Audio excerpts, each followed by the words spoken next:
नाशिकमध्ये होणारा शिवपुत्र संभाजी महानाट्याचा संपूर्ण प्रयोग रद्द करण्यात आलाय। आयोजकांनी अचानक माघार घेतल्याने प्रयोग रद्द झालाय। तर पहलगाम संदर्भात अमोल कोल्हेंनी केलेल्या विधानावर आयोजक गोपाळ पाटील यांनी नाराजी व्यक्त केली। कोल्हेंना पहलगाम संदर्भातील विधान भोवलंय अशी चर्चा सुरू आहे।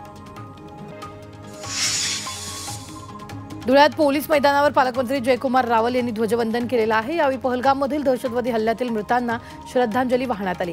तसेच रावल यांनी महाराष्ट्र दिनाच्या शुभेच्छा दिल्या। छत्रपती संभाजीनगर चंपा चौक ते जालना रोड हा रस्ता 100 फूट रुंद असताना नवीन आराखड्यात 60 करण्यात आलेला आहे। तर महापालिकेच्या निर्णयानंतर संभाजीनगरकरांनी आश्चर्य व्यक्त केले। महापालिकेने जुन्या विकास आराखड्यानुसार 100 मीटरवर अनेक मालमत्ता धारकांना टीडीआरही दिले, मात्र नवीन विकास आराखड्यातील बदल गोंधळात टाकणार आहे। संगमनेरमध्ये नाशिक पुणे महामार्गावर मोठी वाहतूक कोंडी झाली आहे। संगमनेर तालुक्यातील घारगाव शिवारात काही ठिकाणी वाहतूक संथ गतीने सुरू आहे, तर काही ठिकाणी वाहतूक ठप्प सुरू झाली आहे। रस्ता रुंदीकरणाचं काम सुरू असल्याने इथं वारंवार वाहतूक कोंडी होत असल्याचं सांगितलं जात आहे। एकीकडे उकाडा, दुसरीकडे वाहतूक कोंडीनं चालक हैराण झाले।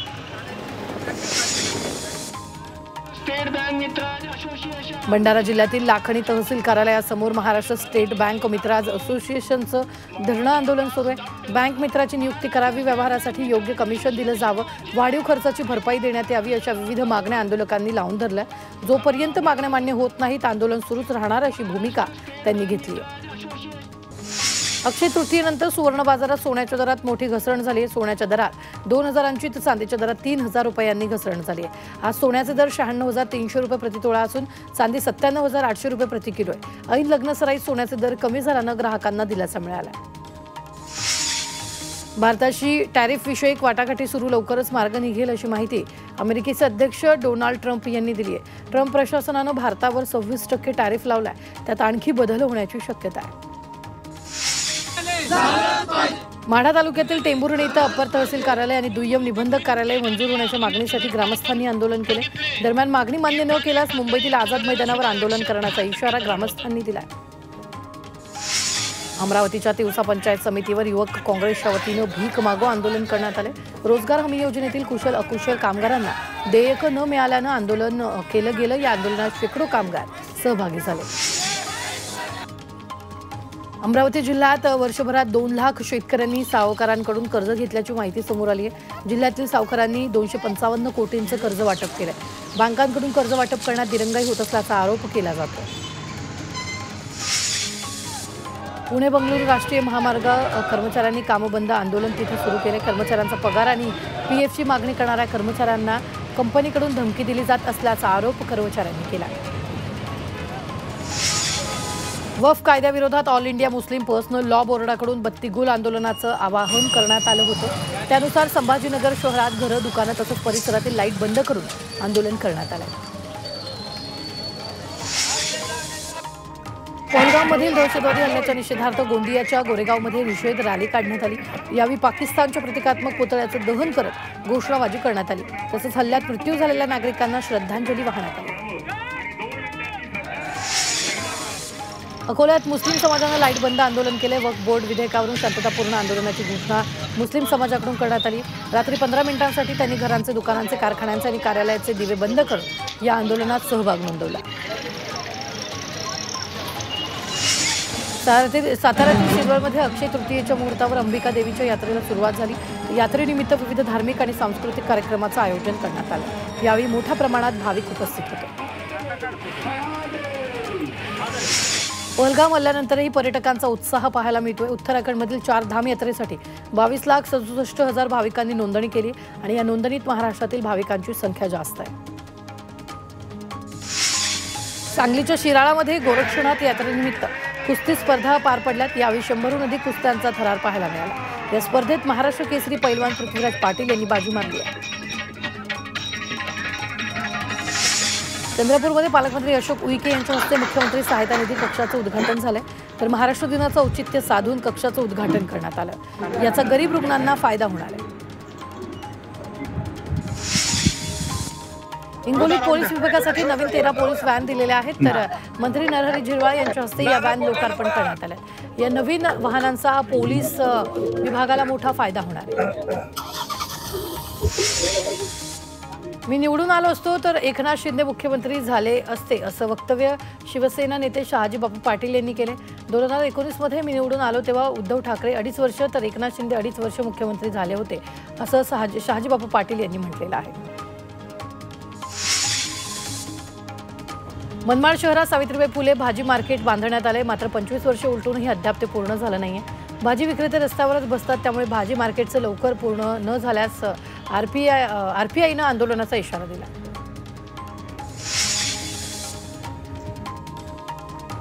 नाशिक जिल्ह्यातील 24 धरणांपैकी 7 धरणं कोरडी पडली आहेत। वाढत्या उन्हामुळे धरणातील पाणी साठा कमी होतोय। एप्रिलमध्येच पाण्याची ही परिस्थिती असल्यानं मे महिन्यात भीषण पाणी टंचाई निर्माण होण्याची भीती आहे। नाशिकच्या रामकुंडावर नागरिक मोठ्या प्रमाणात गर्दी करतायत, तर पाण्यात खेळण्यासाठी लहान मुलांची गर्दी होते। रामकुंड परिसरात काँक्रिटीकरण केल्यामुळे ठिकाणचं पर्यटन तसंच खाद्यपदार्थ खात नागरिक आनंदोत्सव साजरा करतात। दूरदृष्टी ठेवून जातनिहाय जनगणनेसाठी राहुल गांधी आग्रही होते, ही काँग्रेसची भूमिका आहे असं काँग्रेसच्या खासदार वर्षा गायकवाड यांनी म्हटलंय। मात्र ही जनगणना कधी केली जाणार यासाठी वेळ निश्चित केला पाहिजे अशी मागणी त्यांनी केली आहे। केंद्र सरकारच्या जातनिहाय जनगणनेच्या निर्णयाचं राजशिष्टाचार आणि धुळे जिल्ह्याचे पालकमंत्री जयकुमार रावल यांनी स्वागत केलेलं आहे। ही मागणी अनेक वर्षापासूनची आहे। काश्मीर ते कन्याकुमारीपर्यंत होणाऱ्या जातीय जनगणनेमुळे योग्य आकडे समोर येतील, त्यामुळे सर्वसामान्यांना विविध योजनांचा लाभ आणि न्याय मिळेल असंही रावल म्हणाले। केंद्रीय सरकारनं जातनिहाय जनगणनेची घोषणा केल्यानंतर येवल्यात भुजबळ समर्थकांनी जल्लोष साजरा केला। यावेळी बाबासाहेब आंबेडकरांच्या पुतळ्याला पुष्पहार अर्पण करून एकमेकांना पेढे भरवत आनंद व्यक्त केला।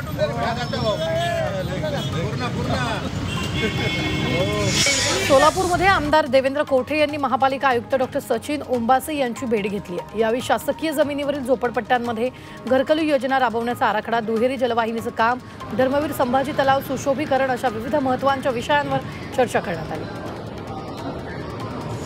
सोलापूर परिक्षेत्राचे विशेष पोलीस महानिरीक्षक सुनील पुलारी यांनी पुणे पोलिसांचं कौतुक केले।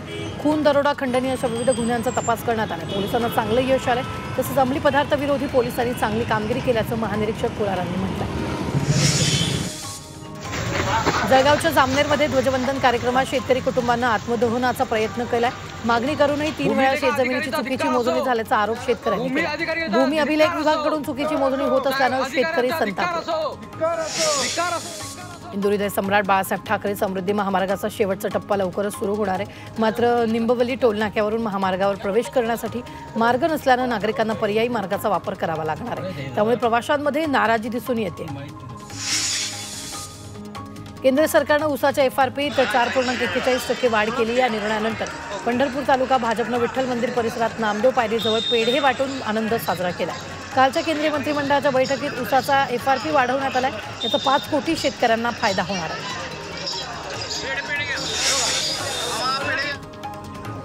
पुण्यातील ससून रुग्णालयाशी संलग्न बीजे मेडिकल कॉलेजमधील 2 निवासी डॉक्टरांवर रॅगिंग झाल्याचं समोर आलं होतं। या प्रकरणी चौकशीसाठी 20 डॉक्टरांची समिती नेमण्यात आली। ही समिती शासनाला 7 दिवसात अहवाल सादर करणार आहे। नाशिकच्या येवला तालुक्यातील नगरसूलमध्ये एका घरात चोरी झाली। चोरट्यांनी घराचा मागील दरवाजा तोडून सोन्याच्या दागिन्यांसह 1.25 लाखांची चोरी केली। या प्रकरणी गुन्हा दाखल केला असून पोलीस तपास करतायत। इंदापूरमध्ये उजनी धरणातून वाळू चोरीविरुद्ध कारवाई करण्यात आलेली आहे। तर यावेळी वाळू तस्करी करणाऱ्या बोटीसह इतर साहित्य नष्ट करण्यात आलं। जिल्हाधिकाऱ्यांच्या मार्गदर्शनाखाली महसूल विभागाने ही कारवाई केली आहे।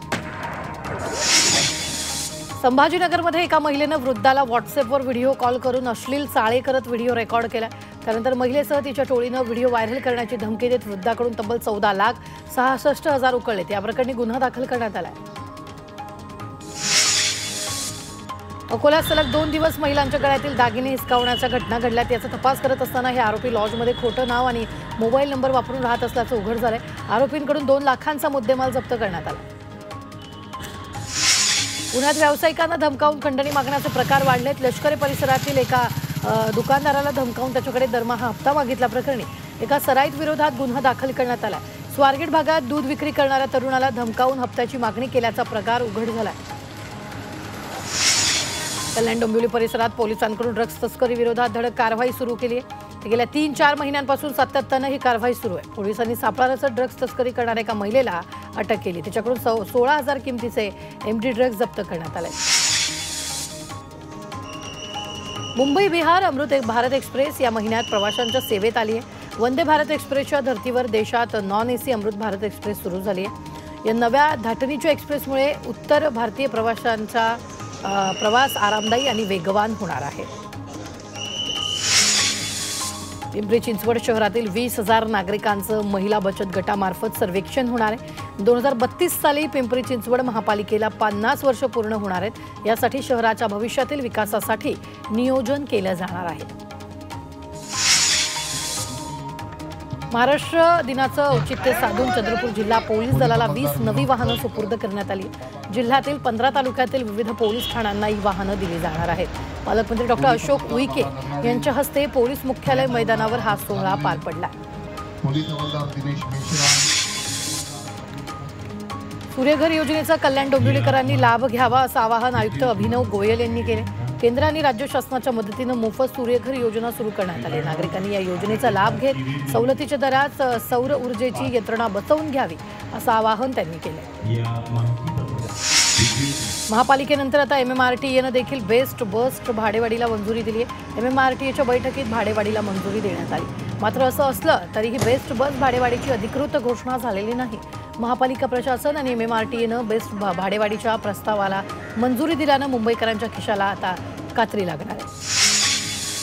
हडपसर ते यवत दरम्यान 6 पदरी उन्नत महामार्गाला राज्य सरकारनं मान्यता दिली आहे। 25 किलोमीटरच्या या मार्गासाठी 5,300 कोटींचा निधी मंजूर केला। उन्नत मार्गामुळे पुण्यातून सोलापूरला जाणाऱ्या वाहन चालकांची वाहतूक कोंडीतून सुटका होणार आहे। मुंबईत मालमत्ता खरेदीचा जोर कायम आहे। एप्रिलमध्ये मुंबईत एकूण 12,141 मालमत्तांची खरेदी झाली आहे। त्यामुळे राज्य सरकारच्या तिजोरीत 990 कोटी रुपयांचा महसूल जमा झाला आहे। गेल्या वर्षीच्या एप्रिल महिन्याच्या तुलनेत यंदा 4% अधिक आर्थिक व्यवहार झालेले आहेत। मुंबई महापालिकेतील खड्डेमुक्तीसाठी 79 कोटी रुपयांची तरतूद करण्यात आली आहे। खड्डेमुक्त मुंबईसाठी महापालिका प्रशासन रस्त्याच्या काँक्रिटीकरणावर सुमारे 14 कोटी रुपये खर्च करत असले तरीही खड्डे काही पाठ सोडायला तयार नाहीत। यंदा मास्टिक तंत्रज्ञानानं हे खड्डे बुजवण्यात येणार आहेत। बदलापूर रेल्वे स्थानकावर तात्पुरत्या स्वरूपात प्लॅटफॉर्म 1 वर तिकीट खिडकी तयार करण्यात आली आहे। मात्र प्रवाशांना भर उन्हातच तिकीट काढण्यासाठी उभं राहावं लागतंय। त्यामुळे या ठिकाणी शेडची व्यवस्था करावी अशी मागणी करण्यात आली। बदलापूर लैंगिक अत्याचार प्रकरणातील आरोपी अक्षय शिंदे एन्काउंटरमध्ये 5 पोलिसांविरोधात गुन्हा दाखल करण्यास क्राईम ब्रांच SIT अपयशी असल्यानं उच्च न्यायालयानं संताप व्यक्त केला। ही दुर्दैवी बाब आहे अशा शब्दात न्यायालयानं नाराजी व्यक्त केली आहे। आम्हाला अवमानाची कारवाई करण्यास भाग पाडू नका असं न्यायालयानं म्हटलेलं आहे। व्यावसायिक गॅस सिलेंडर 14 रुपये 50 पैशांनी स्वस्त झालाय। त्यामुळे व्यावसायिकांना मोठा दिलासा मिळाला। हे नवे दर आजपासून लागू झालेत। मात्र घरगुती गॅस सिलेंडरच्या दरात कुठलेही बदल झाले नाहीत। विमान कंपन्यांना दिलासा मिळालाय। OMCनी ATFच्या किमती कमी केल्यात। ATFच्या किमतीत 4,000 रुपये प्रति किलोलीटरची कपात झाली आहे। तर हे नवीन दर आजपासून लागू झाले तर सुट्टीच्या काळात विमान भाड्यावर परिणाम होण्याची अपेक्षा आहे। अमूलनं देखील दुधाच्या दरामध्ये वाढ केली आहे। अमूलच्या दुधाचे दर 2 रुपयांनी वाढलेत। यापूर्वी मंगळवारी मदर डेअरीनं दूध दरवाढीची घोषणा केली होती। मदर डेअरीनं आपल्या दुधाचे दर प्रति लिटर 2 रुपयांनी वाढवले होते। हे वाढलेले दर आजपासून लागू झाले आहेत। महापालिकेच्या सर्व दवाखान्यांमधील रुग्णांच्या नोंदी आता केस पेपरऐवजी थेट कम्प्युटरवर केल्या जाणार आहेत। यासाठी हॉस्पिटल मॅनेजमेंट इन्फॉर्मेशन सिस्टीम ही डिजिटल प्रणाली वापरण्यात येणार आहे। 2 मे पासून ही प्रणाली महापालिकेच्या 177 दवाखान्यांमध्ये कार्यान्वित होणार आहे। सोलापुरात पारा 44 अंशावर गेला। कडक उन्हामुळे सोलापूरकरांच्या अंगाची लाहीलाही झाली आहे। आज संध्याकाळी अवकाळी पावसाची शक्यता तर अवकाळी पाऊस पडण्याचा हवामान विभागाचा अंदाज आहे। बुलढाण्यातील भेंडवळचं भाकीत करण्यात आलंय। यंदा सर्वसाधारण पीक येण्याचा अंदाज व्यक्त करण्यात आलाय।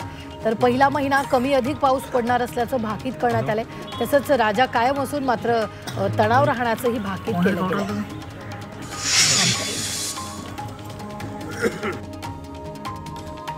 गोंदिया जिल्ह्यात गेले 2 दिवस अवकाळी पाऊस झाला। पावसामुळे धान पिकासह पेरू पपई अशा पिकांना फटका बसलाय। गारपिटीमुळे कापणीला आलेलं पीक जमीनदोस्त झालंय। त्यामुळे शेतकऱ्यांचं मोठं आर्थिक नुकसान झालेलं आहे।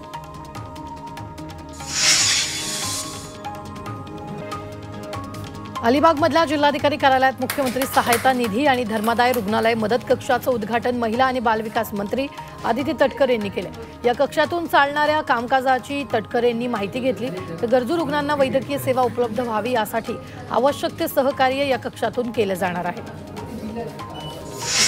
अकोल्याचे पालकमंत्री आकाश फुंडकर यांनी मुख्यमंत्री सहायता कक्षाचा शुभारंभ केला। हा कक्ष नागरिकांना तातडीची वैद्यकीय सहाय्यता उपलब्ध करून देण्यासाठी सुरू करण्यात आला। त्यामुळे जिल्ह्यातील आरोग्य सेवा सुधारण्यास मदत होणार आहे। भिवंडीत महाराष्ट्र दिन उत्साहात साजरा करण्यात आलेला आहे। यावेळी महानगरपालिकेकडून ध्वजवंदन करून मानवंदना देण्यात आली आहे। कार्यक्रमाला अग्निशमन दल, पोलीस आणि सुरक्षा कर्मचारी तसंच अधिकारी उपस्थित होते। महाराष्ट्र दिनानिमित्त नवी मुंबई महानगरपालिकेच्या मुख्यालय इमारतीला विद्युत रोषणाई करण्यात आली आहे। तसंच मुख्यालय इमारतीसमोर हुतात्मा चौकाची प्रतिकृती उभारण्यात आली। यावेळी विद्युत रोषणाई पाहण्यासाठी नागरिकांची मोठी गर्दी झाली।